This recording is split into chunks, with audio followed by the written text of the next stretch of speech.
morning friends, good morning student. Myself Prakash Ingre. I am your biology teacher.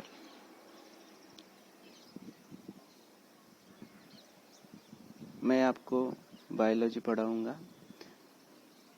अपनी पहली class है, इसीलिए सभी बच्चों को अपना टेक्स्ट बुक कैसा है, उसमें क्या क्या कंटेंट है और कौन से चैप्टर है और वो चैप्टर में से कौन सा पार्ट डिलीट है, ये सब मैं एक एक करके सबको बताऊंगा। अगर आपने अपना टेक्स्ट बुक देखा होगा तो सबसे पहले अपना जो फ्रंट पेज है, तो फ्रंट पेज इस टाइप का आपको मिलेगा, जिसमें ह्यूमन बीइंग की डायग्राम है, मसल पावर है, माइक्रोस्कोप है, एनिमल सेल्स है, सनफ्लावर की डायग्राम है, डॉल्फिन है, ये सब अपने। और इसमें कंटेंट कौन कौन से है, ज़्यादातर अपने कंटेंट में 16 टॉपिक है। ये 16 टॉपिक में अगर देखा जाए 16 टॉपिक में देखा जाए तो पहला टॉपिक का नाम है लिविंग वर्ल्ड, दूसरे टॉपिक का नाम है सिस्टेमेटिक एंड लिविंग ऑर्गेनिजम्स, तीसरा kingdom plantae, kingdom animalia, cell structure and organisation, biomolecules, cell division, plant tissue anatomy, morphology, flowering plants, animal tissue, study of animal type cockroach, photosynthesis, respiration and energy transfer, human nutrition, excretion and osmoregulation, skeleton movement। ये 16 topic अपने को class 11 के लिए दिए गए हैं। इन सभी topic को अपन एक एक करके पढ़ेंगे। तो इसमें से कौन सा टॉपिक डिलीट है, कौन से कंटेंट डिलीट है, जैसा टॉपिक आएगा वैसा मैं वो कंटेंट तुमको बताऊंगा। तो ये सब देखने के बाद अपन फर्स्ट टॉपिक शुरू करेंगे, जिसका नाम है लिविंग वर्ल्ड। फर्स्ट टॉपिक का नाम है लिविंग वर्ल्ड। अभी लिविंग वर्ड का मतलब क्या होता है? लिविंग यानी जिंदा, जिसमें जान होती है, उसको अपन लिविंग बोलते हैं।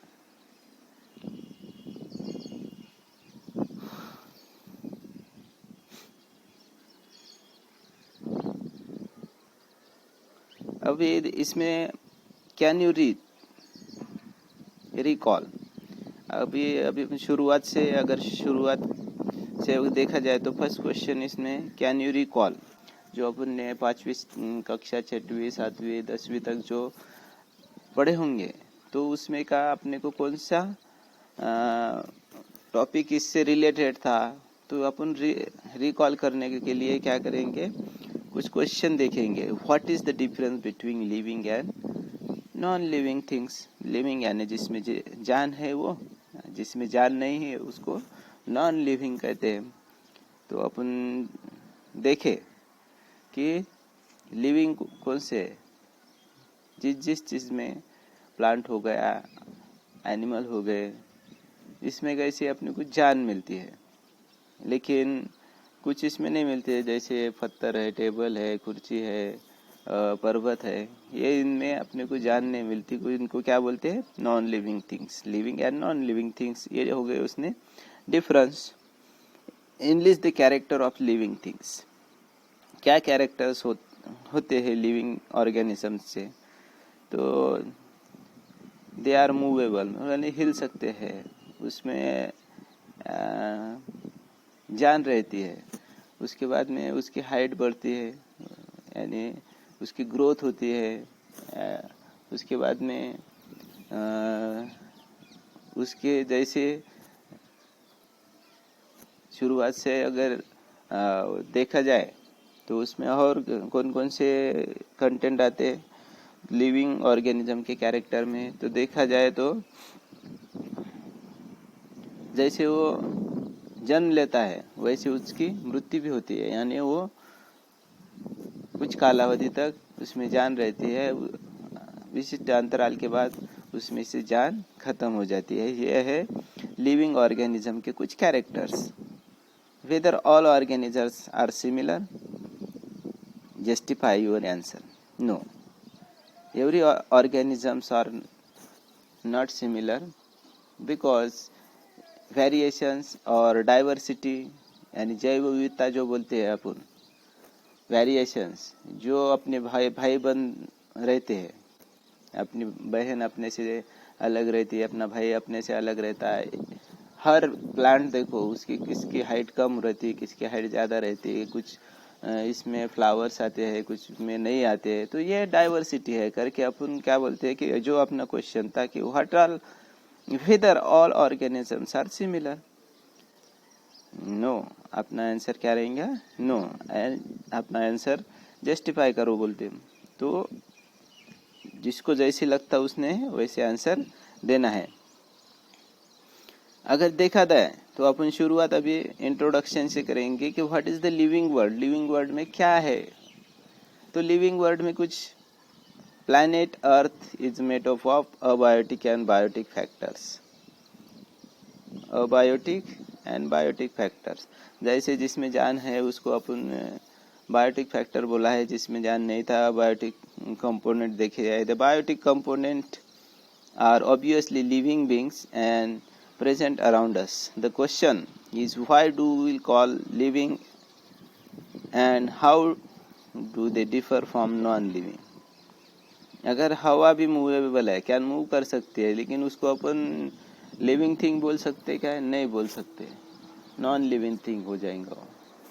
करके living thing and non living thing, ये दो चीज़ों में फ़र्क है। Basic principles of life. Basic principles, क्या प्रिंसिपल्स है लाइफ के जिसमें अपन जान है, वो उसमें का प्रिंसिपल क्या है? The living beings once produce born और टू सर्वाइव। जो जिंदा है वो क्या होते हैं? प्रोड्यूस होते हैं और बॉर्न होते हैं।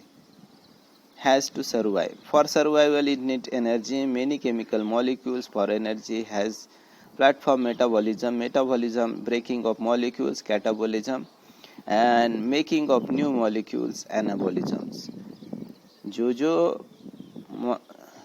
जो लिविंग वर्ड्स है, ये लिविंग वर्ड्स जीने के लिए अपने को एनर्जी की ज़रूरत होती है। क्या ज़रूरत होती है? एनर्जी यानी ऊर्जा। और ये ऊर्जा अपने को बहुत सारी चीज़ों से मिलती है। जो फूड स्टफ रहते हैं उसमें से अपन जो खाना खाते हैं उस सभी चीज़ों में से, जैसे दाल होंगे, चावल होंगे, मटर होंगे, मटकी होंगी, और ये सभी इसमें से अपने को क्या मिलती है? एनर्जी मिलती है। फूड प्रोटीन मिलता है, कार्बोहाइड्रेट, फैट्स, ये सभी चीज़ें अपन अपने शरीर के अंदर लेते हैं, इसका इस्तेमाल करते हैं। तो ये चीज़ लेने को, ये एनर्जी लेने को जो चीज़ लगती है उसको कहते हैं हम मेटाबॉलिज्म।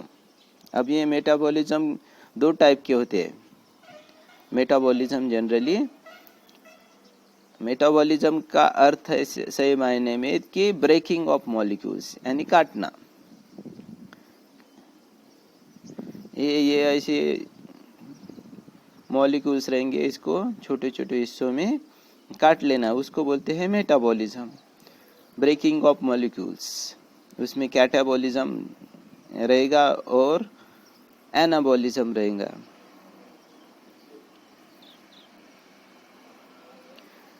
ये बड़ी बड़ी चीज़ जो है रे, उसमें का अपन छोटे छोटे हिस्सों में बांटना, उसको कैटाबॉलिज्म बोलना है। और ये छोटे छोटे चीज़ जो है उसका एक बड़ा ऑर्गन और मॉलिक्यूल तैयार हो जाना, उसको बोलते हैं एनाबॉलिज्म। बड़ी चीज़ छोटी हो जाना, छोटे छोटे टुकड़े कर देना। अपन निवाला खाते हैं, निवाला यानी जो अपन रोटी खाते हैं, दाल खाते हैं, वो बड़े हिस्सों में रहती है, लेकिन अपने शरीर के अंदर जब जाती हो उसका क्या होता है? छोटे छोटे हिस्सों में टुकड़े करते हैं अपन उसके, और फिर वो अपने रेस्पिरेटरी सिस्टम में, डाइजेस्टिव सिस्टम में जाता, और डाइजेस्टिव सिस्टम में जाने के बाद उसके क्या होता है, कैटाबॉलिज्म हो जाता है। और एनाबॉलिज्म कब हो जाता है, जब वो बड़े छोटे छोटे चीज़ों का एक बड़े इसमें कन्वर्जन करना। अब एग्जाम्पल के तौर पे मैं आपको एक बोलूँगा कि ये अगर अपने को ग्लूकोज चाहिए तो ये ग्लाइकोजन के बड़े बड़े टुकड़े रहेंगे। ग्लाइकोजन के बड़े बड़े टुकड़े उसके छोटे इसमें कन्वर्ट कर देना। उसके बाद में कन्वर्ट करने के बाद ये ग्लूकोज बन जाएगा और ग्लूकोज का बड़े बड़े टुकड़े में कन्वर्जन होने के बाद वो ग्लाइकोजन बन जाएगा। ये हो गया कैटाबॉलिज्म एंड एनाबॉलिज्म का एग्जाम्पल। पहले इसमें अपन ने देखा कि प्रिंसिपल ऑफ लाइफ, जीने के लिए क्या चाहिए, ये लाइफ का पहला फंडा क्या है कि एनाबॉलिज्म एंड कैटाबॉलिज्म। जो मेटाबॉलिज्म रहता है उसमें दो पार्ट रहेंगे, एनाबॉलिज्म एंड कैटाबॉलिज्म। मेटाबॉलिज्म यानी जो पहला पार्ट रहेगा उसमें कैटाबॉलिज्म, उसको क्या बोलते हैं, breaking of molecules, and making of new molecules anabolism. दो पार्ट है, इस एक में बड़े बड़े टुकड़े रहेंगे उसके छोटे छोटे काटना, और जो छोटे छोटे टुकड़े रहेंगे उसका एक मॉलिक्यूल बनना, उसको एनाबॉलिज्म बोलेंगे। From birth onwards organism show tendency to grow and development. जो छोटी छोटी चीज है,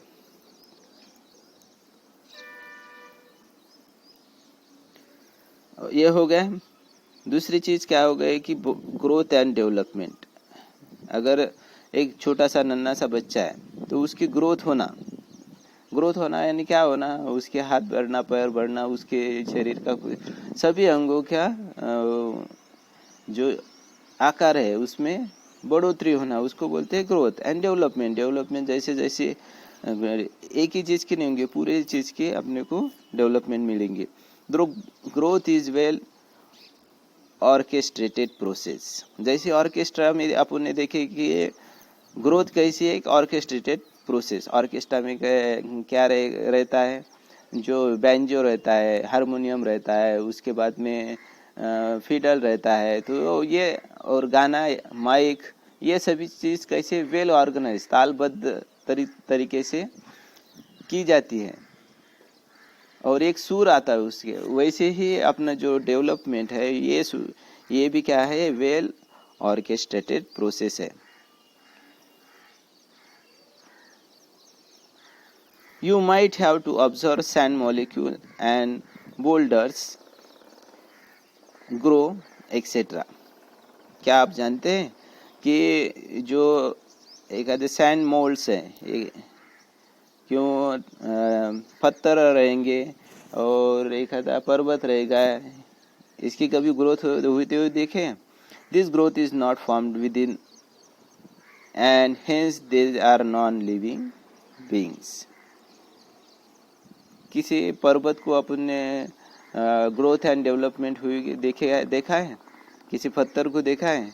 नहीं देखा है, क्योंकि वो नॉन लिविंग थिंग्स है। जो लिविंग थिंग्स है उसमें ही अपने को ग्रोथ एंड डेवलपमेंट देखने को मिलती है। तीसरा प्रिंसिपल है, growth and development are not process we have unlimited life span. At the certain point the molecules organ system begin lose their effective organs. यानी इसका मतलब होता है, जो थर्ड पॉइंट है ये ग्रोथ एंड डेवलपमेंट। शुरुआत में अपन बच्चा रहेंगे, छोटे छोटे हाथ पैर रहेंगे, उसके बाद में अपन यंग हो जाएंगे, यंगस्टर बन जाएंगे, तो अपने भुजाओं में अच्छी ताकत आ जाएंगी। उसके बाद में जब अपन बूढ़े हो जाएंगे तो अपने आँखों में देखा होंगे तो आँखों में झुर्रियाँ आते देखेंगे और सभी मसल पावर भी कम होते जाएंगे। यानी ये जो ग्रोथ और डेवलपमेंट है ये लिमिटेड समय के लिए है, और लिमिटेड समय खत्म होने के बाद उसका लाइफ स्पैन भी खत्म हो जाता है। अनिश्चित काल के लिए नहीं है कि निश्चित काल के लिए बोल सकते हैं अपन। जो ग्रोथ और डेवलपमेंट है वो निश्चित काल के लिए हो सकते हैं, उसको बोलते हैं अपन एजिंग। ये चीज़ को क्या बोलते हैं, एजिंग। एजिंग में क्या आता है, जो ग्रोथ है वो डेवलपमेंट है, जो ग्रोथ और डेवलपमेंट है वो कम हो जाती है। शुरुआत में अपन नन्हे रहते हैं, उसके बाद में जवान हो जाते हैं, या उसके बाद में बूढ़े हो जाते हैं। तो ये सभी चीज़ों में डेवलपमेंट क्या है, कम कम होते जाती है। उसके बाद ये पॉइंट को क्या बोलेंगे अपन, ageing. Life has a continue here, continue, life has to continue, hence the organism try to produce young ones like itself, it is possible to reproduction। अभी जैसी लाइफ है उसके जीने के लिए अपन जिंदा रहने के लिए अपन अपने जैसे यंग वंस तैयार करते हैं, उसको बोलते हैं रिप्रोडक्शन। री यानी बार बार होना, प्रोडक्शन यानी उत्पन्न, जब इनकम क्या है, तो जैसे जीने के लिए अपने को रिप्रोडक्शन की बहुत ज़रूरत होती है। अपने जैसे इस यंग वन को तैयार करना है, उत्पन्न करना, उसको रिप्रोडक्शन बोलते हैं। तो चौथा पॉइंट भी अपना प्रिंसिपल क्या है कि रिप्रोडक्शन जनरली 2 टाइप्स का होता है।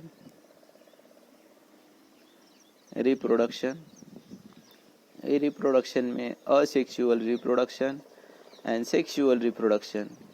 Sexual reproduction generally a single organism में होता है, और सेक्सुअल रिप्रोडक्शन 2 ऑर्गेनिज्म में होता है। जैसे प्लांट है, वो खुद का खुद एक प्लांट में ही अपना रिप्रोडक्शन कर सकते हैं। जैसे कि उसके जो रूट है, रूट यानी मूल, रूट है, स्टीम है, उसके बाद में जो लीफ है, ये तीनों की एक ही प्लांट में अगर अपने को रूट, स्टीम और लीफ, ये तीनों चीज़ों में उसका रिप्रोडक्शन होता है। उसके लिए दूसरे पार्टनर की ज़रूरत नहीं होती है। सिंगल पेरेंट भी काफ़ी हो सकता है कि असेक्सुअल रिप्रोडक्शन में क्या होगा, सिंगल पेरेंट रहेगा। सेक्सुअल रिप्रोडक्शन में 2 पेरेंट रहेंगे, उसमें मेल रहेगा, उसमें फीमेल रहेगा, दोनों का फ्यूजन हो जाएगा। फ्यूजन होने के बाद जो दूसरी पीढ़ी तैयार हो जाएंगी, उसको यंग वंस क्या तैयार हो जाएंगे, F1 जनरेशन, यानी पहली पीढ़ी, उसमें से मेल और फीमेल ये दोनों के फ्यूजन से जो तैयार हो जाएगा, उसको यंग वन जो तैयार होगा उसको सेक्सुअल रिप्रोडक्शन कहते हैं।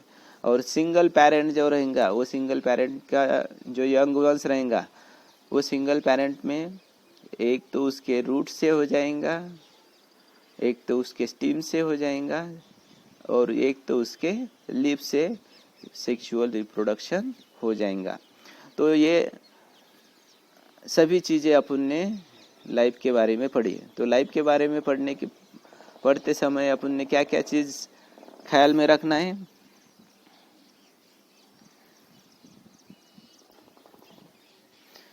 बेसिक प्रिंसिपल्स में तो लिविंग वर्ल्ड में जो चीज़ रहती है उसमें मेटाबॉलिज्म होता है, कैटाबॉलिज्म, एनाबॉलिज्म दोनों हो जाता है।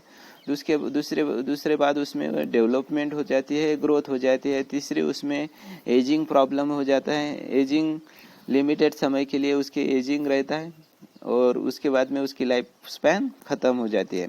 चौथा पॉइंट अपन ने देखा है कि वो खुद से रिप्रोडक्शन करता है। और पांचवा पॉइंट अपन ने देखा है कि वो ना कि इमॉर्टल है। इमॉर्टल यानी अमर नहीं है। जैसी उसकी लाइफ है, वो लाइफ कुछ टाइम बाद ख़त्म हो जाती है। ऑर्गेनिज्म डाई हो जाता है, यानी मर जाता है। ये अपने उसके बाद में any living beings to thermal, chemical and biological changes in the surrounding. उसमें जो लिविंग बीइंग्स है उसमें थर्मल, केमिकल और बायोलॉजिकल चेंजेस होते रहते हैं। थर्मल यानी जो हीट वगैरह रहेंगी, वो हीट अपने को जरूरी है। केमिकल यानी अपने शरीर में कुछ केमिकल प्रोसेस चलते रहते हैं। बायोलॉजिकल उसमें उसकी इंक्रीजमेंट बढ़ते रहती है, उसको अपन बायोलॉजिकल प्रोसेस चेंजेस देखते रहते हैं। तो ये सभी चीज़ें अपन ने आज लिविंग वर्ड के बेसिक प्रिंसिपल में देखे तो आज का टॉपिक यहीं पे ख़त्म होता है। उसके बाद में जो जो पॉइंट आते हैं इसमें जैसे कि हर्बेरिया है, बॉटनिकल गार्डन है, म्यूज़ियम है, डाइवर्सिटी पार्क है, ये सभी पार्ट इसमें डिलीट किए गए हैं। तो फर्स्ट चैप्टर में खाली लिविंग ऑर्गेनिजम्स का इंट्रोडक्शन दिया हुआ है, बाकी सभी पार्ट इसमें से डिलीटेड पोर्शन में डाले गए हैं। तो आज का टॉपिक यहाँ पे ही ख़त्म हो जाता है और फर्स्ट टॉपिक में खाली इतना ही अपने को देखना है, बाकी सभी पोर्शन इसमें से डिलीट किया गया है। तो थैंक यू स्टूडेंट, आज के लिए इतना ही। नेक्स्ट टॉपिक को लेके हम जल्दी आ जाएंगे और इस टॉपिक को आपको अगर समझ गया होगा तो आप कमेंट या शेयर करके मुझे बता सकते हैं। और शेयर ये जो जो चीज़ मैं आपको बताई है ये सभी आपको पढ़ना है। पढ़ने के बाद मुझे होमवर्क में भेजना है। तो होमवर्क क्या रहेगा कि what is the basic principles of life, ये बेसिक प्रिंसिपल क्या क्या रहते हैं लाइफ के, ये सभी लिख के मुझे व्हाट्सएप पे भेजना है। आज का क्लास यहीं पे ख़त्म होता है। Thank you.